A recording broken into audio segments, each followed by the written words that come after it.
રાજકોટમાં Zepto delivery સામે આરોગ્ય વિભાગે હવે તવાઈ બોલાવી છે। જીપીએમસી કલમ 336નું ઉલ્લંઘન કરતા આરોગ્ય વિભાગે હવે આ કાર્યવાહી કરી છે। મીટ અને ચિકનનું ઓનલાઈન વેચાણ થતા હવે આરોગ્ય વિભાગ પણ એક્શન મોડમાં છે। શિવરાત્રીને લઈને મીટ ચિકન ન વેચવાનું આરએમસીનું જાહેરનામું હતું। આરોગ્ય વિભાગે 35 કિલો જથ્થાનો નાશ કર્યો છે અને 10,000નો દંડ પણ હવે ફટકારવામાં આવ્યો છે। ઝેપ્ટો ડિલિવરી સામે હવે આરોગ્ય વિભાગે રાજકોટમાં તવાઈ પણ બોલાવી છે। નિયમનું ઉલ્લંઘન કરતા હવે આ મોટી કાર્યવાહી હાથ ધરવામાં આવી છે। આરોગ્ય વિભાગ દ્વારા તપાસ પણ કરવામાં આવી। મીટ અને ચિકનનું ઓનલાઈન વેચાણ થતા હવે આરોગ્ય વિભાગ પણ એક્શન મોડમાં આવ્યું। શિવરાત્રીને લઈને જે જાહેરનામું બહાર પાડવામાં આવ્યું હતું તેનું પણ ઉલ્લંઘન કરવામાં આવ્યું। મીટ અને ચિકન ન વેચવાનું આરએમસીનું જાહેરનામું હતું પરંતુ તેનું ઉલ્લંઘન કરવામાં આવ્યું। સંવાદદાતા ભાવેશ ફોન લાઈન પર છે। ભાવેશ, રાજકોટમાં ઝેપ્ટો ડિલિવરી સામે આરોગ્ય વિભાગે તવાઈ બોલાવી છે, શું કાર્યવાહી હાથ ધરવામાં આવી છે?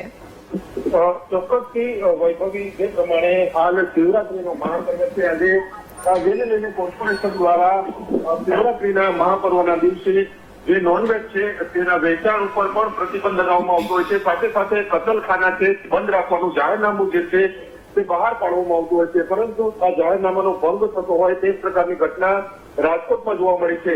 શહેરના રૈયા રોડ વિસ્તારમાં નોનવેજ છે તે ઓનલાઈન મંગાવવામાં આવ્યું હતું, જેના કારણે કોર્પોરેશનના જે આરોગ્ય વિભાગ છે તેની ટીમ દ્વારા અહીંયા છે ત્યાં દરોડો પાડવામાં આવ્યો હતો। અહીંયાથી અંદાજિત 35 કિલોથી વધુ છે તે આ જે નોનવેજનો જથ્થો છે તે મળી આવ્યો હતો, જેને લઈને તમામ આ જે જથ્થો છે તેનો નાશ કરવામાં આવ્યો છે। સાથે સાથે જે 10,000થી વધુનો દંડ છે તે ફટકારવામાં આવ્યો છે। ઝેપ્ટો ડિલિવરી છે તેની સામે આરોગ્ય વિભાગ દ્વારા કાર્યવાહી છે તે કરવામાં આવી રહી છે। મીટ જે ચિકન છે તેનું ઓનલાઈન છે તે વેચાણ છે તે કરવામાં આવતું હતું। એક જે ગ્રાહક છે તેને ઓનલાઈન વેચાણ જે મંગાવ્યું હતું, જેના કારણે આ ઝેપ્ટો જે એપ્લિકેશન છે તેમના મારફતે ડિલિવરી છે તે કરવામાં આવી હતી અને આ આખો મામલો સામે આવ્યો હતો, જેને લઈને આરોગ્ય વિભાગની ટીમ દ્વારા અહીંયા જે ચેકિંગ કરવામાં આવ્યું હતું અને 5 કિલોથી વધુનો જે આ નોનવેજનો જથ્થો છે તે મળી આવ્યો હતો। આ તમામ જથ્થાને સીઝ કરીને નાશ કરવામાં આવ્યું છે અને હાલ આ જેટલું એપ્લિકેશન છે તેના વેપારીઓ છે તેમની વિરુદ્ધ છે તે કાર્યવાહી કરવામાં આવી છે અને ₹10,000નો દંડ છે તે ફટકારવામાં આવ્યો છે। જી બિલકુલ, આભાર ભાવેશ તમામ જાણકારી માટે।